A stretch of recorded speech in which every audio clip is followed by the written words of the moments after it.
Hello and welcome to the Crystal Concept आणि मी आहे खुशाल जैन आणि आज आपण तुमच्यासाठी घेऊन आलो आहोत मराठी आणि सेमी इंग्लिशसाठी मराठी इयत्ता 10वीचा बोर्डचा पेपर कशा प्रकारे सुरुवात करायची आहे, कुठून करायची, काहीच दिवस आपल्याकडे आता राहिलेले आहेत, खूप कमी दिवस आपल्याकडे आता राहिलेले आहेत आणि कशा प्रकारे कुठून मराठीची सुरुवात करायची आणि नेमकं कशा प्रकारे अभ्यास करायचा आहे आपण हे सगळं ह्या व्हिडिओमध्ये जाणून घेणार आहोत आणि हा व्हिडिओ टोटली मराठीमध्ये असणार आहे आणि कुठे काही थोडंफार चुकलं तर तुम्ही समजून घेणार ह्याची मला तुमच्याकडून अपेक्षा आहे किंवा आशा आहे.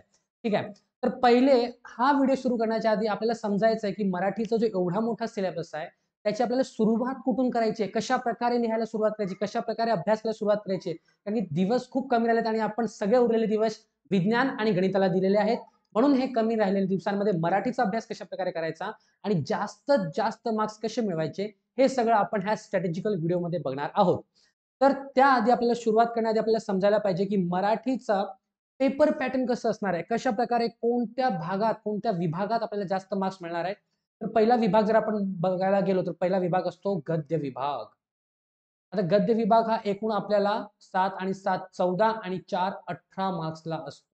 त्यामध्ये आपल्याला पहिले हे 2 पठित गद्यांश असतात आणि हा तिसरा असतो अपठित गद्यांश. आता एवढ्या मोठ्या धड्यांमधून कोणता धडा येणार आहे हे सांगता येत नाही.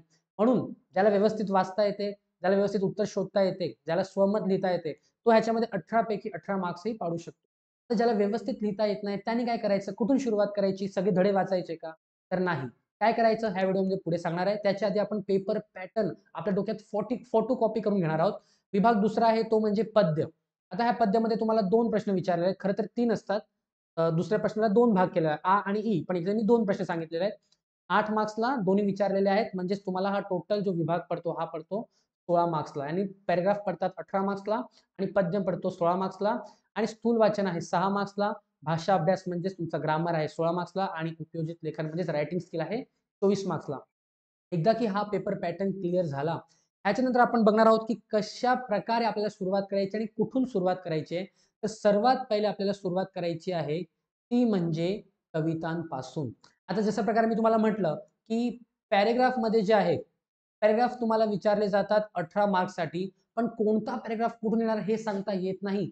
परंतु तुमच्या मराठीच्या पुस्तकात, पाठ्यपुस्तकात काही निवडक 8-9 कविता दिलेल्या आहेत. ह्या कविता आपल्याला माहिती आहेत.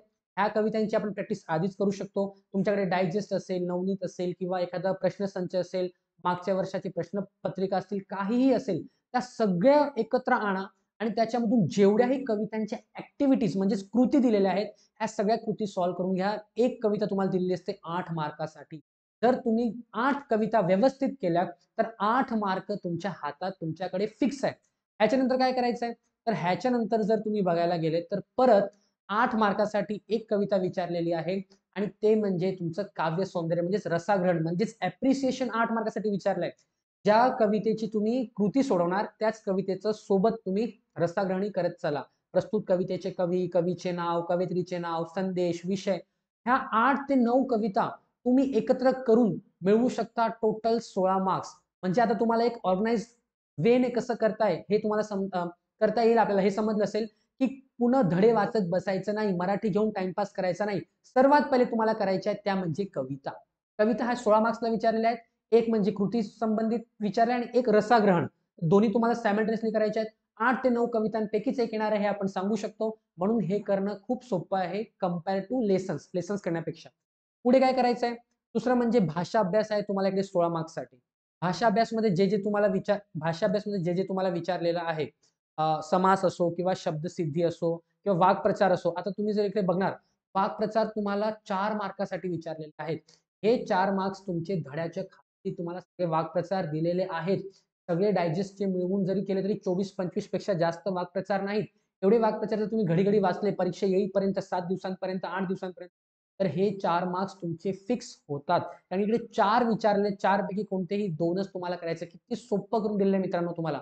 म्हणून हे तुम्हाला हातातून हे मार्क्स सोडवायचे, घालवायचे नाहीत. त्यानंतर काय करायचं? तर ह्यानंतर तुम्हाला विचारलेलं आहे इकडे उपयोजित लेखन. आता उपयोजित लेखन हा टोटल विचारलेला आहे तुम्हाला 24 मार्क्ससाठी.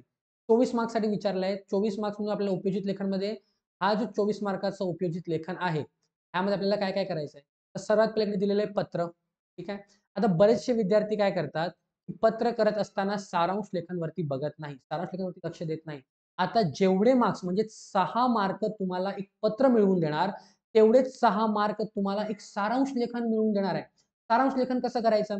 तर जो तुमचा अपठित गद्यांश आहे, जो तुमचा अपठित गद्यांश आहे, त्याच्या 1/3 भाग म्हणजे समजा तुम्हाला जर 18 ओळी विचारलेल्या आहेत अपठित गद्यांशमध्ये. त्याचा 1/3 भाग म्हणजे 1/3 भाग म्हणजे किती होईल? तर 3 × 18 म्हणजे तुम्ही 6 ओळी लिहिल्या पाहिजे आणि ओव्हरऑल तुम्हाला एक 8 ते 9 ओळींचा पॅराग्राफ येतो म्हणजे तुम्हाला 3 ते 2 ओळी लिहायच्या.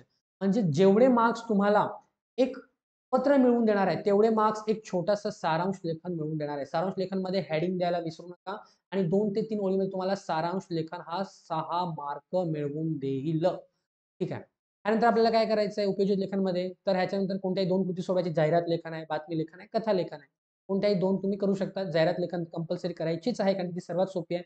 बातमी जर तुमची मराठी योग्य प्रकारे तुम्ही स्पीड मध्ये लिहत असाल व्यवस्थित, मराठी चांगली असेल, तर कथा लेखन तुम्ही करू शकता. अन्यथा बातमी लेखन हा एक सोपा पर्याय आहे तुमच्याकडे. त्यानंतर कोणतेही एक कृती सोडामध्ये प्रसंग लेखन, आत्मकथन आणि वैचारिक लेखनमध्ये तुम्ही आत्मकथनच लिहायचंय. कारण की जर की तुम्हाला प्रसंग लेखनमध्ये तुम्ही कम्फर्टेबल असाल तर तुम्ही लिहू शकता. परंतु जर तुमच्याकडे वेळेची कमी आहे, अभाव आहे, तर तुम्ही आत्मकथन प्रिफर करा. कारण की आत्मकथनमध्ये आपल्याला कोणताही फॅक्च्युअल डेटा नकोय. कोणती ती आत्मकथा आहे म्हणजेच माझी कथा आहे. ती काहीही असू शकते. त्याला खरोखर असे फॅक्ट्स असणं गरजेचं नाहीये. तुम्हाला एखादा प्रसंग वर्णन करायचंय किंवा वैचारिक लेखन आहे त्याच्यामध्ये तुम्हाला फॅक्ट्स माहीत असले पाहिजे, डेटा माहीत असला पाहिजे. पण आत्मकथामध्ये अशातला भाग नाही. म्हणून हे सर्वात सोपं आहे. ह्याची स्टोरी बनवता येते म्हणून तुम्हाला जर प्रेफर करायचं असेल, तर माझ्या मते तुम्ही अशा प्रकारे आत्मकथाच प्रेफर करा. तर 24 मार्काचं उपयोजित लेखन तुम्हाला अशा प्रकारे पार पाडायचं आहे. आणि त्यानंतर आहे एक अपठित गद्य तुम्हाला जो की अगदी 4 मार्कासाठी खूप सोपा ते अपठित गद्य पण तुम्हाला विचारलेलं आहे. 4 मार्कासाठी आहे. फक्त 2 ॲक्टिव्हिटी दिलेल्या आहेत. बघून सॉल्व्ह करायचं आहे. अशा प्रकारे तुम्ही 40 ते 50 मार्क अशा प्रकारे सोप्या प्रकारे तुम्ही 80 पैकी मिळवू शकतात. तर कशाप्रकारे करायचे सगळंच घेऊन बसायचं नाहीये. सर्वात पहिले कविता करायच्या आहेत, रसग्रहण करायचं आहे, कवितेची ॲक्टिव्हिटी सॉल्व्ह करायच्या आहेत. त्यानंतर भाषा अभ्यासबद्दल थोडंफार बघायचं आहे, उपयोजित लेखन करायचं आहे, मग अपठित गद्यांश करायचं आहे. अशा प्रकारे तुम्हाला मराठीची तयारी करायची आहे. पुस्तक फक्त चाळत बसायचं नाही. त्याच्यातलं काय-काय करायचं हे आपल्याला माहीत असलं पाहिजे आणि आय होप तुम्हाला ह्या व्हिडिओद्वारे कळलं असेल की कुठून सुरुवात करायची आहे. सर्वात पहिले कविता करा, वाक्प्रचार करून घ्या. हे तुमच्या हातातले मार्क्स आहेत. उपयोजित लेखनची प्रॅक्टिस करा, जाहिरात लेखनची प्रॅक्टिस करा आणि अशा प्रकारे तुम्हाला ह्या पेपरची अ, सुरुवात करायची तयारीची. तर नक्कीच तुम्हाला हा व्हिडिओ आवडला असेल आणि काही दिशा मिळाली असेल की कशाप्रकारे आपण त्या परीक्षेची कमीत कमी दिवसांमध्ये तयारी करू शकतो. धन्यवाद. आपल्या मित्रांसोबत पण हा व्हिडिओ शेअर करा आणि तुम्हाला कसं वाटलं मराठीतला हा व्हिडिओ मला नक्की कमेंट बॉक्समध्ये कळवा आणि जर का तुम्हाला आवडला असेल तर आपण मराठी मीडियमसाठी अजून आणखीन व्हिडिओ नक्कीच आणू. Thank you so much.